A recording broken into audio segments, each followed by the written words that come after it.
The evidence is overwhelming. The impact of COVID-19 on communities of color was out of proportion to the size of those communities in the overall American population. Today's guest is among a group of scholars whose new book argues the experience with COVID is consistent with other difficult experiences in American history. He's Dr. Uhuru Williams this week on Story in the Public Square.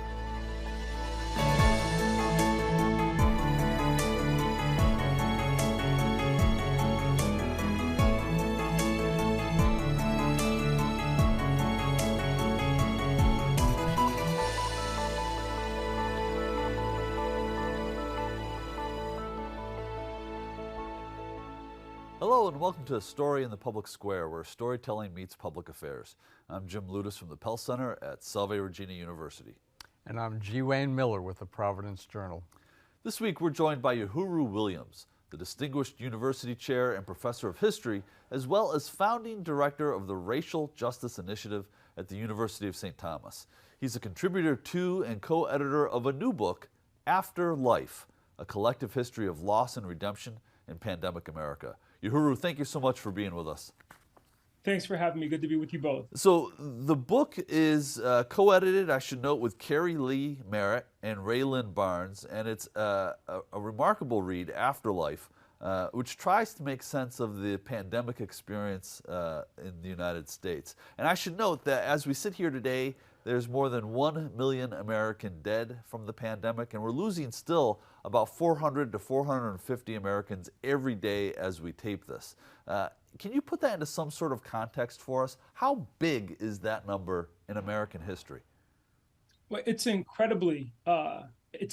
And in fact, that's part of the reason that we were motivated to write the book.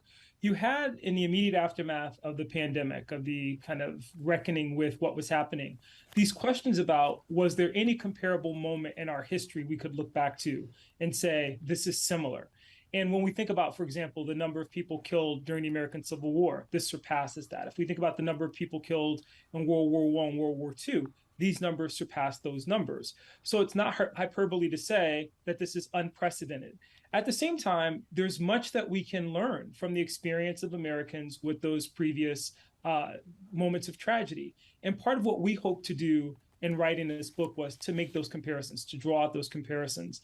You often see when people talk about historians, thinking about us talking about things that have happened in the distant past. And in fact, we thought historians might be best positioned in this moment to help provide a little bit of hope by giving the perspective of what was happening through the lens of history. So I think I want to pick up on that a little bit. So I'm a historian too, and we think of ourselves as sort of squirreled away in archives, reading dusty papers. Is there a risk in having historians reflect on something that is so immediate? Well, I think there is, at least in terms of the academy, it's something that we're probably uncomfortable with. And we acknowledge in the introduction that this is a bold experiment. It is really taking historians out of their comfort zone and saying, with that ability to anticipate from this deep knowledge of history, are there things that we can learn from the past? Are there things that we can project forward?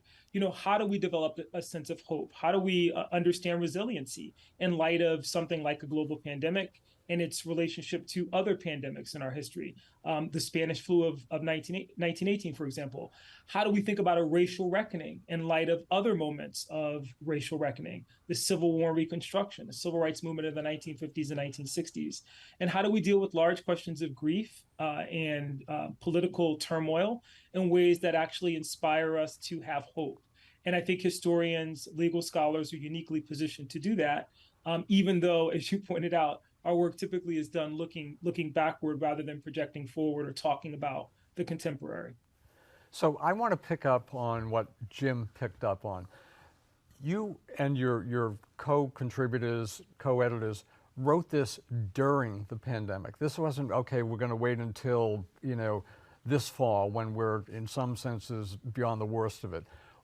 What about the risk of that? I mean, you're writing in real time, and I would say, I think some of the power of these essays comes from doing that, because these were people writing, literally as people around them, people they knew were dying and suffering.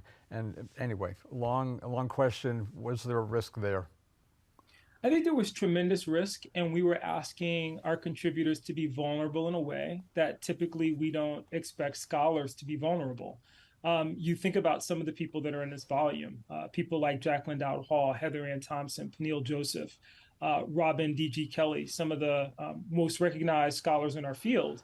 And we were saying to them, we don't necessarily want you to approach this solely from a historical lens. We want you to look at this in the context of our contemporary moment to try to make sense of this in terms of that broader history that you bring to the table.